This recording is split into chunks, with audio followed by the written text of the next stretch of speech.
RP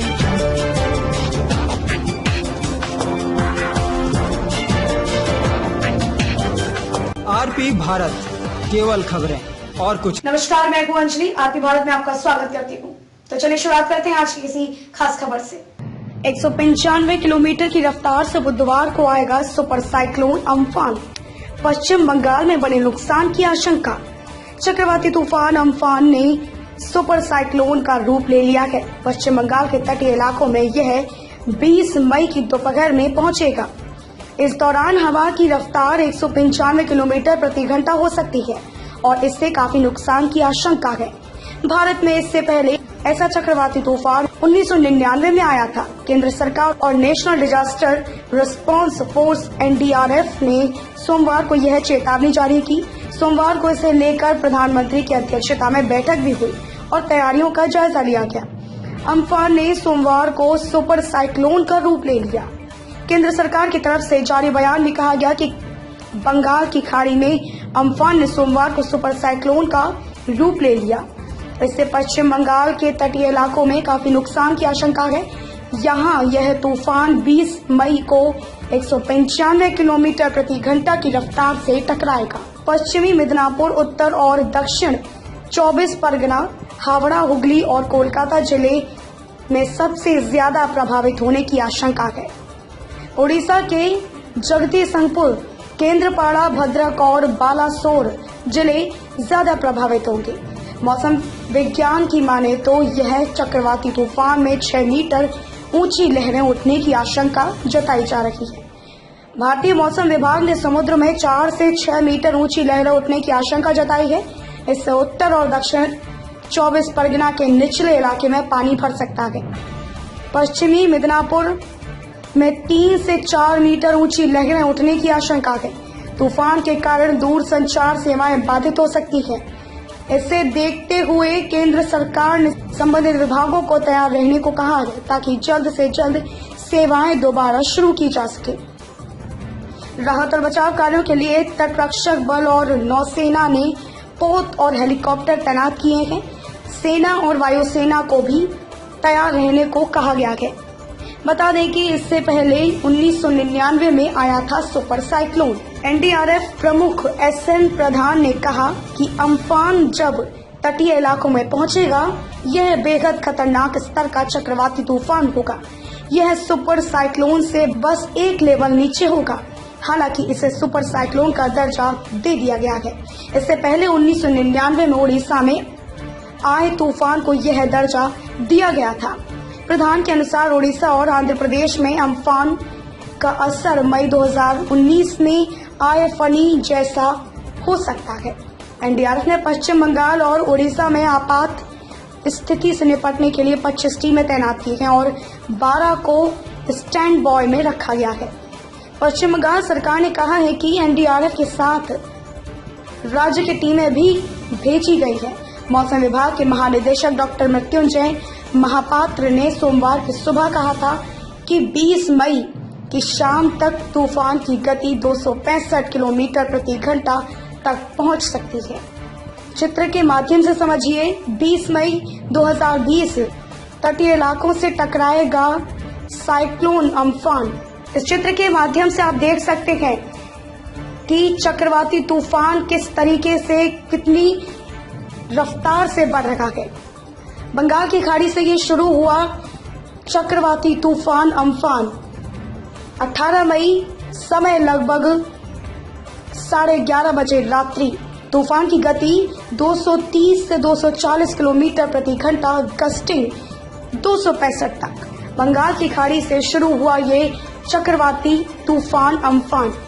Bengal की खाड़ी से बढ़ता हुआ ये तूफान पश्चिम बंगाल की ओर देखा जा रहा है।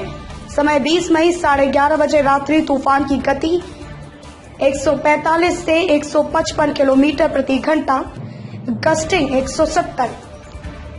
चक्रवाती तूफान अम्फान का असर पश्चिम बंगाल के धनबाद में भी देखा जा सकता है।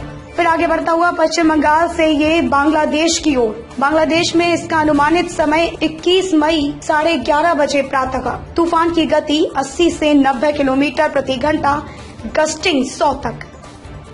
बांग्लादेश से आगे बढ़ रहा है भूटान की ओर। भूटान में अनुमानित समय इसका 21 मई 5:30 बजे शाम।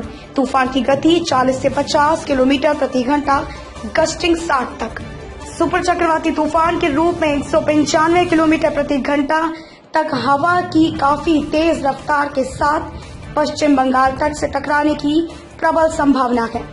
चक्रवाती तूफान के संभावित खतरे को देखते हुए धनबाद उपायुक्त ने एक पत्र जारी करते हुए जिले के सभी बीडीओ और सीओ सहित संबंधित पदाधिकारियों को आगाह किया है कि झुग्गी झोपड़ी नुमा बेघर रहने वाले लोगों को सरकारी पक्के मकान में शिफ्ट किया जाए ताकि उनके जान माल की क्षति न हो।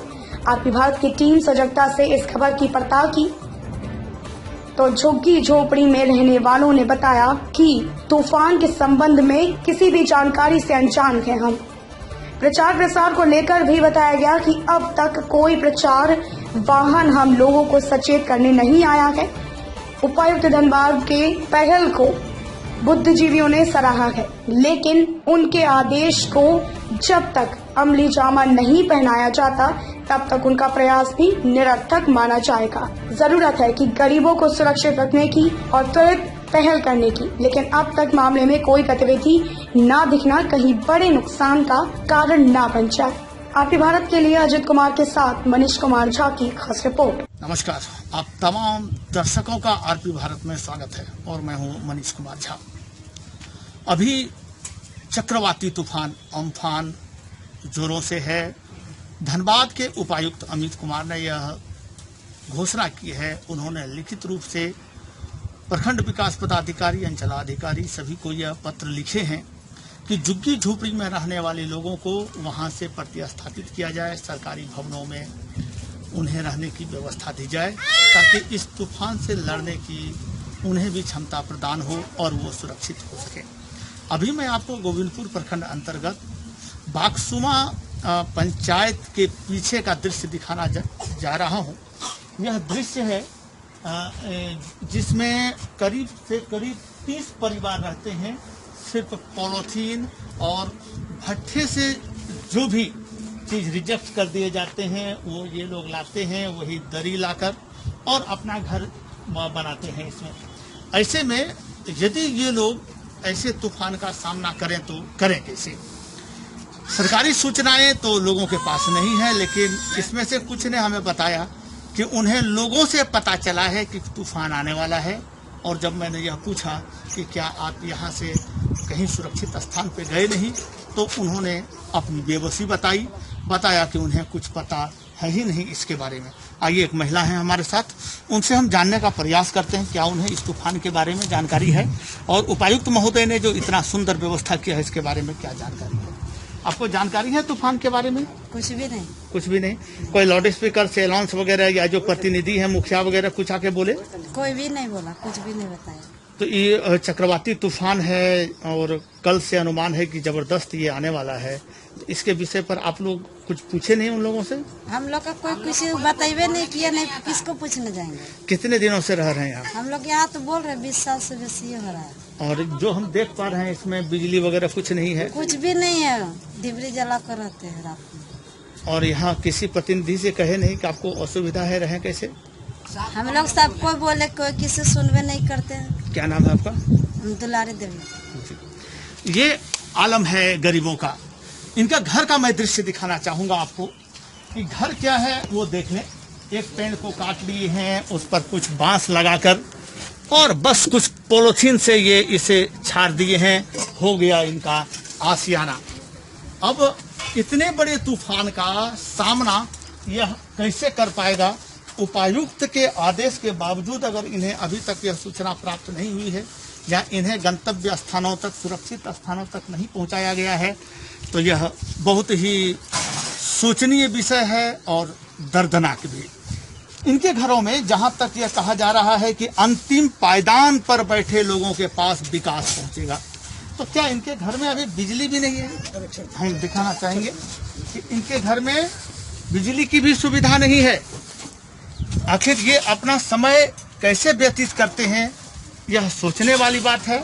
और यह प्रशासन के लिए भी एक चैलेंज है कि वो दूर दराज में रह रहे ऐसे परिवारों को ध्यान दे और समय रहते यदि ये लोग सचेत हो जाएं तो निश्चित तौर पर बाद में अफसोस नहीं करना होगा। अन्यथा जो अभी सूचना प्राप्त हो रही है, जिस रफ्तार से ये तूफान बढ़ रहा है, कि अगर कोई अप्रिय घटना घटता है तो इसके लिए आखिर जिम्मेवार कौन होगा। हम आरपी भारत हमेशा यह निवेदन करता है सभी लोगों से कि वो सुरक्षित रहें, घर में रहें। एक के बाद एक 2020 में कोरोना का मार झेल रहे यह देश में अगर ऐसी स्थिति है और हमारी तैयारी पूरी ना हो तो हम सिर्फ नेचर को ही इसके लिए दोषी नहीं ठहरा सकते हैं। हमें खुद भी सचेत होना चाहिए। आरपी भारत की टीम आई है और इन लोगों को यह बताने जा रहा है कि आप लोग सुरक्षित स्थान पर चले जाएं। अब यह देखना है कि यहाँ के मुखिया, पंचायत सचिव, प्रखंड विकास पदाधिकारी, ये सभी लोग कैसे संज्ञान में लेते हैं और त्वरित कार्रवाई करते हुए कैसे इन्हें सुरक्षित स्थान पर ले जाते हैं। Manish Kumar Jha, bureau report, Dhanbad, RP Bharat.